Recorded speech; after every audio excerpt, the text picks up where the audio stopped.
Hello everyone, welcome back to Poonam ma'am learning corner. आपण calendar series start केली आहे. त्यामध्ये आज मी हा क्वेश्चन घेतला आहे. 2002 या वर्षी शिक्षक दिन गुरुवारी होता, तर 2003 या वर्षी प्रजासत्ताक दिन कोणत्या दिवशी होता. आणि तेच इंग्लिश मध्ये काय सांगितलेलं आहे. Teachers day fell on a Thursday in 2002, on which day did Republic day fall in 2003.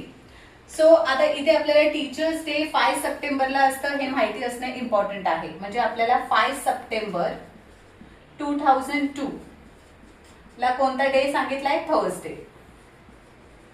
Okay. आणि आपल्याला विचारलंय काय, प्रजासत्ताक दिन विचारलंय. मग आपल्याला हे माहिती आहे की प्रजासत्ताक दिन कधी असतो, 26 जॅन. आणि 2003 चा आपल्याला विचारलंय. सो आता ह्यामध्ये जेवढेही दिवस आहेत त्याला आपल्याला 7 ने डिवाइड करायचंय, हे लक्षात ठेवायचं नेहमी.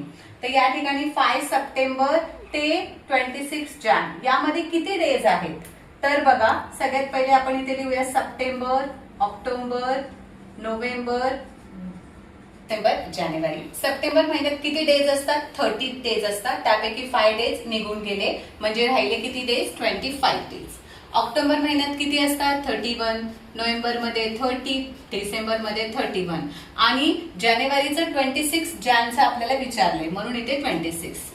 आता या सगळ्यांची टोटल केल्यावरती किती येतं, 143. आता जी पण हे डेज आलेले आहे त्याला आपण 7 ने डिवाइड करू.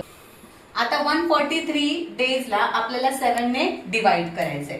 तर आपल्याला माहित आहे 7 1 जा 7, 7 2 जा 14 आणि 3 येत नाही, स्मॉल नंबर आहे म्हणून आपण 0 ने डिवाइड करणार.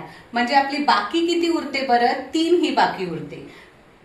आणि आपल्याला बाकी लक्षात ठेवायचंय. बाकी म्हणजेच काय, तर रिमाइंडर. आता रिमाइंडर किती उरला, 3. मग 3 डेज आपल्याला पुढे जायचं आहे. म्हणजे हा थर्सडे आहे तर मग त्याच्या पुढे 3 दिवस जा, म्हणजे गुरुवार. मग गुरुवारच्या पुढे शुक्रवार, शनिवार, रविवार, म्हणजे तुमचा आन्सर येणार आहे संडे. या टाईपचे क्वेश्चन स्कॉलरशिपमध्ये आणि कॉम्पेरेटिव्ह एक्झाममध्ये विचारले जातात. मग ही एक्झाम देणाऱ्या विद्यार्थ्यांनाच हा क्वेश्चन कळला पाहिजे का, तर नाही. प्रत्येक विद्यार्थ्यापर्यंत माझा हा व्हिडिओ पोचवा, कारण प्रत्येक स्टुडंटला अशा टाईपच्या क्वेश्चनचे आन्सर माहिती असली पाहिजे. माझा हा व्हिडिओ आवडल्यास एक लाईक नक्की करा आणि इंस्टाग्राम चॅनलला फॉलो आणि यूट्यूब चॅनलला सबस्क्राईब करायला देखील विसरू नका.